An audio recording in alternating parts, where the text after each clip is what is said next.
23 മുതൽ 28 വയസ്സ് വരെയുള്ള കുട്ടികൾ നേരിടുന്ന 2 ചോദ്യങ്ങളുണ്ട്.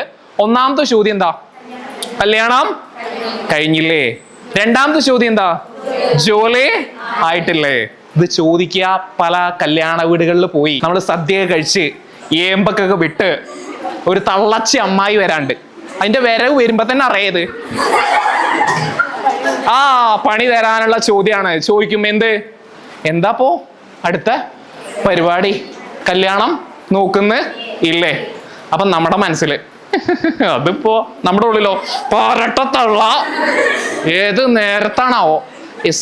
നമ്മളിത് വീട്ടിൽ 2 രീതിയിലാണ് പ്രസന്റ് ചെയ്യുക. നമ്മള് വീട്ടിലെത്തി വൈകുന്നേരം ആയി കഴിഞ്ഞ ഒരു അന്തിച്ചർച്ച എല്ലാ വീടുകളിലും ഉണ്ടാവും. ആ കുട്ടി സാറേ എന്തൊക്കെ കുറ്റങ്ങൾ പറയാനുള്ളതാ, ഞങ്ങൾ ഉമ്മർത്തിട്ട് ഇരുന്ന് ചക്കക്കൂട്ടാനൊക്കെ എടുത്ത് തിന്ന് പറച്ചിലെടുത്ത് തുടങ്ങുന്ന സമയത്ത് നമ്മൾ പറയും, ഉമ്മച്ചിയെ അല്ലെങ്കിൽ ഉമ്മ, ഇന്ന് കല്യാണപ്പേരയിൽ പോയപ്പോ ചോറ കൊണ്ടുവന്നിരുന്ന് ആ തള്ളച്ചിമാരിയുള്ള അമ്മായില്ലേ, ഓളിങ്ങോട്ട് വന്നിട്ടേ ഓളെന്നൊക്കെ പറയാമോ, അവിടുന്ന് കാണുമ്പോഴോ ആയിക്കോട്ടെ, നമ്മൾ നേരിട്ട് കാണുമ്പോ ആ കുരുത്താൻ കേട്ട തള്ളക്ക് വേറൊരു ചോദ്യവും ചോദിക്കാനില്ലേ. രണ്ടാമത്തെ ഒരു രീതി ഉണ്ട് നമ്മൾ പറയുന്നേ, അമ്മായില്ലേ എന്നോട് ചോദിച്ചിക്കണേ കല്യാണം നോക്കണ ഇല്ലേ? അപ്പൊ നമ്മുടെ മനസ്സിലെന്താ, നമ്മൾ ഇതൊരു പ്രസന്റ് ചെയ്തിട്ട് വേണം അവിടുന്ന് ഒരു പോരട്ടെ പോസിറ്റീവ് റിപ്ലൈ ഇങ്ങോട്ട് കിട്ടുക. അപ്പൊ നമ്മൾ എറിഞ്ഞു നോക്കുകയാണ്. ഇനി എങ്ങാനും എറിഞ്ഞ അടുത്ത ആഴ്ച വല്ല ബ്രോക്കറൊക്കെ കൊണ്ടു തന്നെ സെറ്റായാലോ?